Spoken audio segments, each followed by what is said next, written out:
Hello student, कैसे हैं आप लोग। तो आज मैं आप लोग के लिए लाया हूँ बहुत ही इंपॉर्टेंट चैप्टर क्लास 9th का लेसन 1 मोशन। ठीक है। मोशन मोशन आखिर में होता क्या है। देखिए, मोशन को हम वेरी सिंपली डिफाइन कर सकते हैं। जैसे मान लीजिए, देखिए प्रैक्टिकल समझिए। जैसे मान लीजिए मैं यहाँ से यहाँ गया, फिर यहाँ से यहाँ आया, ये क्या कर रहा हूँ, मोशन कर रहा हूँ। इसे क्या कहते हैं, मोशन। ऐसे हाथ ऐसे क्या कर रहे हैं, हवा में ऐसे हिला रहे हैं। ये क्या हाथ मेरा क्या कर रहा है, मोशन कर रहे हैं। ठीक है। ऐसे उंगली ऐसे कर रहे हैं, ये सारी उंगली मेरी क्या कर रही हैं, मोशन कर रही हैं। ठीक है। मतलब किसी भी ऑब्जेक्ट का जो है पोजीशन जैसे जैसे चेंज होता है तो उसे क्या कहते हैं, समझ लीजिए वो क्या कर रहा है, मोशन कर रहा है। तो मोशन को हम सिंपली डिफाइन कर सकते हैं, movement is called motion. Movement is called motion. Very simple definition है, मूवमेंट इज कॉल्ड मोशन। हिलना डुलना, यहाँ से वहां जाना, सब क्या होता है, मोशन कहलाता है। Very simple definition motion.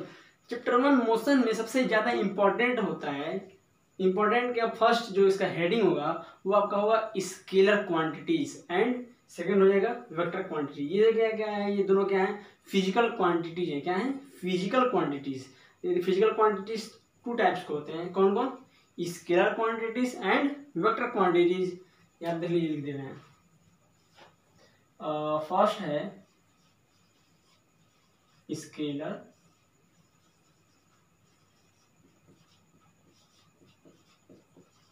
First क्या है, स्केलर क्वांटिटीज। ठीक है। और नेक्स्ट क्या है, वेक्टर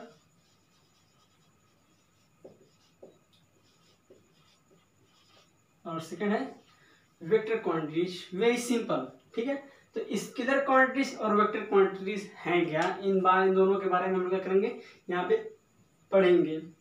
वेरी सिंपल डिफिनीशन।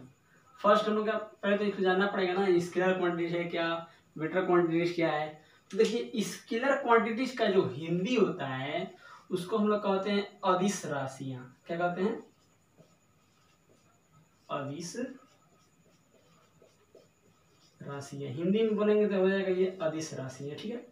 और इस वेक्टर क्वांटिटीज को क्या कर देंगे हम लोग, सदिश राशियां। ओके बेबी, अच्छा समझ में आया। स्केलर क्वांटिटीज और ये क्या हो जाएगा, वेक्टर क्वांटिटीज। ठीक है।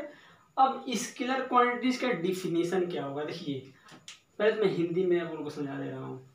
ऐसी भौतिक राशियां जिसमें केवल परिमाण, क्या होता है, परिमाण मतलब होता है मैग्नीट्यूड, केवल क्या होता है, परिमाण होता है, दिशा नहीं होता, उसे क्या कहते हैं हम लोग, स्केलर क्वांटिटीज। ठीक है। ये आपका हो गया हिंदी का डिफिनेशन।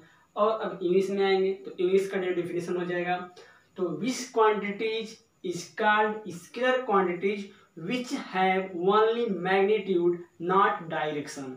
ओके, ये क्या आ जाएगा, स्केलर क्वांटिटीज का डिफिनेशन हो जाएगा। स्केलर क्वांटिटीज का एग्जांपल आप लोग दे देते हैं, एग्जांपल। ओके, तो इसका एग्जांपल क्या हो जाएगा, जैसे हो देखिए लेंथ, ब्रीथ, हाइट, इसे तीनों तो मतलब तीनों लेंथ ही है, तो मतलब एक लाइन में बोल सकते हैं लेंथ क्या है, वो स्केलर क्वांटिटीज होता है, क्योंकि इस लेंथ में जो है कोई भी क्या होता है, डायरेक्शन नहीं होता है। ठीक है। तो लेंथ क्या हो गया हमारा, स्केलर क्वांटिटीज हो गया। और वो कह सकते हैं एनर्जी, एनर्जी क्या हो गया हमारा, स्केलर क्वांटिटीज हो गया। पावर, पावर भी क्या हो गया, स्केलर क्वांटिटीज हो जाएगा। मास, मास भी स्केलर क्वांटिटीज हो जाएगा। बहुत सारे एग्जाम्पल हैं, तो यहाँ पे मैं लिख सकता हूँ, यहाँ पे देखिए, यहाँ पे मैं लिख दूंगा एग्जाम्पल में मास, प्रेशर करते हैं मास, फिर हो जाएगा लेंथ, फिर हो जाएगा टाइम। टाइम भी हमारा स्केलर क्वांटिटी है। ठीक है। Mass, length, time, power, energy, etc, बहुत सारे एग्जाम्पल हैं। इंपॉर्टेंट जो मैं लिख दिया हूँ, mass, length, time, power and energy, etc. ठीक है। ये क्या है, हमारे स्केलर क्वांटिटीज हैं। अब आता है हमारा vector quantities. Very simple definition, vector quantities which quantity is called vector quantity which have both direction and magnitude. which quantity is called vector quantities which have both magnitude and direction। मतलब इस कार्य का मतलब ये है कि इसमें magnitude भी होगा और डायरेक्शन भी होगा, दोनों होगा इसमें, ठीक है। मतलब मैग्नीट्यूड मतलब परिमाण और डायरेक्शन मतलब दिशा। ऐसी राशियां भौतिक राशि कहलाती हैं जिसमें परिमाण के साथ साथ दिशा भी होता है, उसका कहते हैं हम लोग वेक्टर क्वांटिटीज कहते हैं। इसका एग्जांपल क्या हो जाएगा, वेलोसिटी। क्या जाएगा, वेलोसिटी एग्जांपल है इसका। एग्जांपल क्या जाएगा, वेलोसिटी। वेलोसिटी हो जाएगा, ऐसे बहुत सारे एग्जांपल हैं, ठीक है। वेलोसिटी ले लेंगे, डिस्प्लेसमेंट ले लेंगे, ठीक है, डिस्प्लेसमेंट ले लेंगे, फोर्स हो जाएगा, ऐसे बहुत सारे एग्जांपल हैं, ठीक है। मोस्ट में इंपॉर्टेंट लिख दिया 3 एग्जांपल, ठीक है। वेलोसिटी, डिस्प्लेसमेंट, फोर्स, ऐसे बहुत भी सारे एग्जांपल हैं आगे। तो यहाँ पे हम लोग 2 चीज पढ़ लिए, स्केलर क्वांटिटीज और वेक्टर क्वांटिटीज, ठीक है। तो स्केलर क्वांटिटीज और वेक्टर क्वांटिटीज बहुत ही इंपॉर्टेंट है, एग्जाम में खास तरह से पूछता जाता है, ठीक है। तो इसको पढ़ना आप लोग को जरूरी है, ठीक है। अब नेक्स्ट जो आपको आता है, इसमें इंपॉर्टेंट मोशन में बहुत ही इंपॉर्टेंट होता है लेंथ। क्या होता है, लेंथ एंड डिस्प्लेसमेंट, बहुत ही इंपॉर्टेंट, ठीक है। Length and distance, sorry distance, ठीक है। डिस्टेंस क्या होता है, देखिए यहाँ पे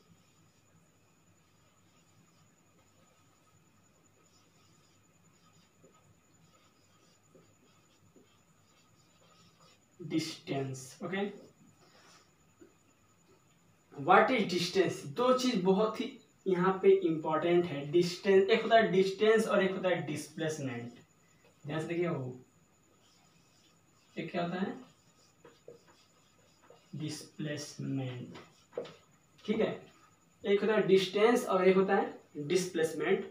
डिस्टेंस और डिस्प्लेसमेंट है क्या, इसको हम लोग अच्छे से पढ़ेंगे यहाँ पर, ठीक है। डिस्टेंस क्या होगा, देखिए वेरी सिंपल डिफिनेशन। जैसे कि मान लीजिए हम लोग रास्ते पे चलते हैं, हम लोग डेली रास्ते पे चलते हैं, किसी न किसी रोड पे चलते रहते हैं। तो हम देखते हैं रोड के किनारे एक पत्थर पे लिखा रहता है किसी भी जगह का नाम, हो गया Varanasi 420 kilometre, Lucknow 340 kilometre, Gorakhpur 30 kilometre, Deoria 16 kilometre, ऐसा करके लिखा रहता है ना। तो आखिर में जो ये है वो है क्या, तो वो जानते क्या होता है, वो डिस्टेंस को बताता है। मतलब यहाँ से वहाँ का जो डिस्टेंस है वो कितना है, ठीक है। तो डिस्टेंस इसी को कहते हैं।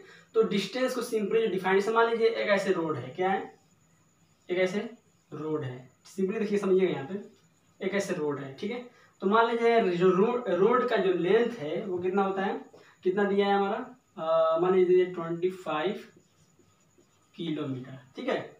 रोड का जो लेंथ हो, क्या हो गया 25 किलोमीटर। तो अब देखिए जो हमारा डिस्टेंस हो जाएगा वो क्या हो जाएगा 25 किलोमीटर। सिंपली डिफाइन कैसे करेंगे, the length of the path is called distance, okay. Length of path is called distance, very simple. रास्ते की जो लंबाई होती है उसे क्या कहते हैं हम लोग, दूरी कहते हैं, वेरी सिंपल डिफिनेशन। नेक्स्ट आपका है डिस्प्लेसमेंट। डिस्प्लेसमेंट जो क्या होता है, इनिशियल पॉइंट और फाइनल पॉइंट के बीच का जो डिफरेंस होता है उसे कहते हैं हम लोग डिस्प्लेसमेंट। तो मतलब ऐसे हिंदी में बोलेंगे तो पहले बिंदु और अंतिम बिंदु, प्रारंभिक स्थिति और अंतिम स्थिति के बीच का जो न्यूनतम दूरी होता है उसका कहते हैं हम लोग डिस्प्लेसमेंट कहते हैं। इंग्लिश में क्या कह देंगे, the difference between initial point and final point is called displacement. Understand, very simple. अब इसको हम लोग एग्जाम्पल से समझेंगे, ठीक है। एग्जाम्पल, एक हम एग्जाम्पल ले रहे हैं, ठीक है। देखिए यहाँ पे मान ले रहे हैं एक रास्ता है, ठीक है। ये हो गया ए, ये हो गया बी, ठीक है। ये क्या हो गया ए बी, ठीक है। फिर देखिए मान लीजिए कोई लड़का है या फिर कोई भी गाड़ी हो गई, पहले कहाँ पे था, पॉइंट ए पे था, फिर पॉइंट बी पे चला गया। तो जो ए और बी का जो बीच का जो डिस्टेंस है वो अब कितना है 4 किलोमीटर, ठीक है, ए और बी का डिस्टेंस कितना है 4 किलोमीटर। फिर मान लीजिए बी से सी पॉइंट तक, बी से सी पॉइंट पे वही वस्तु या कार या फिर कोई ऑब्जेक्ट हो गया, फिर कार हो गया, बी से सी पे जाता है, ठीक है। ये मान लीजिए कितना हो गया 3 हो गया, ये 3 किलोमीटर हो गया, ठीक है। तो देखिए जो यहाँ पे हमारा जो डिस्टेंस और डिस्प्लेसमेंट होगा वो कितना कितना होगा, इस फिगर से हम लोग फाइंड करेंगे, ठीक है। इस फिगर से हम लोग फाइंड करेंगे डिस्टेंस और डिस्प्लेसमेंट कितना होगा। तो देखिए यहाँ पे सिंपली कोई स्टूडेंट बता देगा, मान लीजिए पहले 4 किलोमीटर गया, फिर 3 किलोमीटर गया, तो कितना लंबा रास्ता तय किया, तो 4 3 7 किलोमीटर। तो जो डिस्टेंस हो जाएगा, डिस्टेंस हो जाएगा वो कितना हो जाएगा हमारा 7 kilometre, okay. 4 kilometre and 3 kilometre को ऐड कर देंगे, वो हमारा क्या हो जाएगा डिस्टेंस हो जाएगा। अब यहाँ बात आ रही है डिस्प्लेसमेंट की, तो यहाँ डिस्प्लेसमेंट कितना हो रहा है, तो देखिए अभी मैंने बताया फाइनल पॉइंट और इनिशियल पॉइंट के बीच का जो डिफरेंस होता है उसे क्या कहते हैं हम लोग डिस्प्लेसमेंट कहते हैं।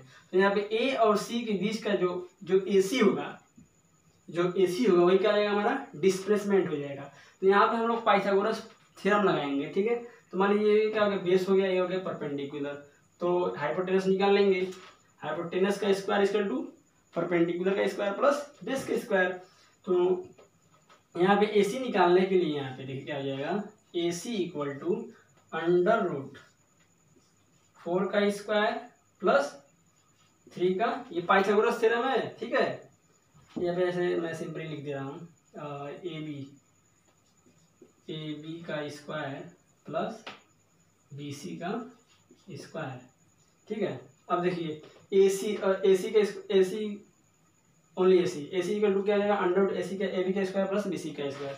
ए बी का वैल्यू कितना है देखिए यहाँ पे,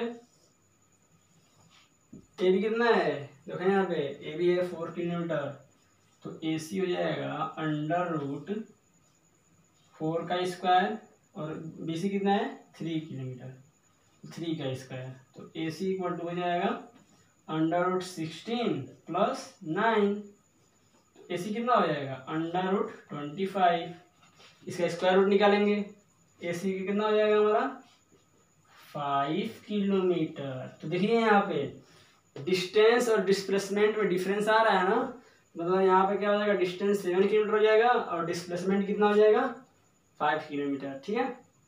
तो ये रहा हमारा आज का टॉपिक, ठीक है। तो इसमें आज हम लोग क्या क्या पढ़े हैं scalar quantities, vector quantities, distance और डिस्प्लेसमेंट, वेरी इंपॉर्टेंट है, इसको इंपॉर्टेंट ट्रिक कर लीजिए और अच्छे से पढ़िए। आगे मिलते हैं नेक्स्ट वीडियो में, इससे भी अच्छा टॉपिक लेके आऊँगा, ठीक है। All the best.